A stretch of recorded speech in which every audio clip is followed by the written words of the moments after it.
இந்தியாவிலேயே 400 kilometre range கொடுக்கக்கூடிய முதல் எலக்ட்ரிக் ஸ்கூட்டர் இதுதான். இந்த சிம்பிள் ஒன் பார்த்தீங்கன்னா டாப் 5 ஃபீச்சர்ஸ் தான் இப்போ நம்ம பார்க்க போகிறோம். நாங்கள் போகிற வீடியோஸ் எல்லாமே கண்டிப்பாக உங்களுக்கு வந்து யூஸ்ஃபுல்லாக இருக்கும்னு நம்புகிறோம். யூஸ்ஃபுல்லாக இருந்துச்சு அப்படின்னா மறக்காமல் அந்த சப்ஸ்கிரைப் பட்டனை கொஞ்சம் தட்டி விட்டுருங்க. வாங்க இப்போ நம்ம வீடியோக்குள்ளே போகலாம்.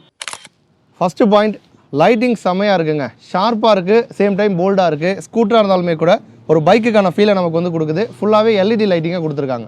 ஆல்ரெடியே ஜென் 1.5 இருந்துச்சு. இப்போ புதுசாக ஜென் 2 லான்ச் பண்ணியிருக்காங்க. ஜென் 2ல் என்னென்ன மாதிரி விஷயங்கள்லாம் மாற்றிருக்காங்க அப்படிங்கிறத பார்த்துருவோம். கூலிங் வெண்ட்டை வந்து கரெக்டாக பொசிஷன் பண்ணியிருக்காங்க.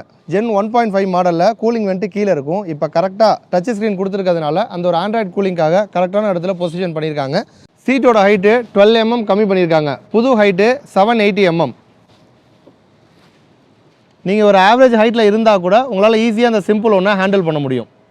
அடுத்து பேட்டரி வந்து மாற்றிருக்காங்க. ஓல்டு மாடலில் நமக்கு வந்து டிவல் பேட்டரி செட்டப் கொடுத்தாங்க. ஃப்ளோர் போர்டு ஏரியாவில் ஒன்று இருந்துச்சு, சீட்டு கீழே ஒன்று இருந்துச்சு. இப்போ வந்து ஒரே பேட்டரியாக ஃப்ளோர் போர்டு ஏரியாவில் வந்து கொடுத்துட்டாங்க. அந்த மாதிரி சிங்கிள் பேட்டரியாக கொடுத்ததுனால நமக்கு வந்து பூட் ஸ்பேஸ் வந்து இன்க்ரீஸ் ஆகிருக்கு. 35 லிட்டர் பூட் ஸ்பேஸ் வந்து கொடுத்துருக்காங்க. 4 விதமான பேட்டரி பேக்ஸ் கொடுக்குறாங்க. Base model 3.7 kilowatt, IDC range 190 kilometre. அடுத்து 4.5 கிலோவாட், ரேஞ்சு 236 கிலோமீட்டர். அடுத்து 5 kilowatt battery pack, range 265 kilometre. ஃபைனலாக top variant 6.5 kilowatt, range 400 kilometre கொடுக்கும். ப்ரைஸுங்க 1,39,999 ரூபா. இதுலேருந்து நமக்கு ப்ரைஸ் ஸ்டார்ட் ஆகுது. இது வந்து இன்ட்ரோடக்டரி ப்ரைஸ் அப்படின்னு சொல்லியிருக்காங்க. மேபி ஃபியூச்சரில் ப்ரைஸ் இன்க்ரீஸ் ஆகலாம்.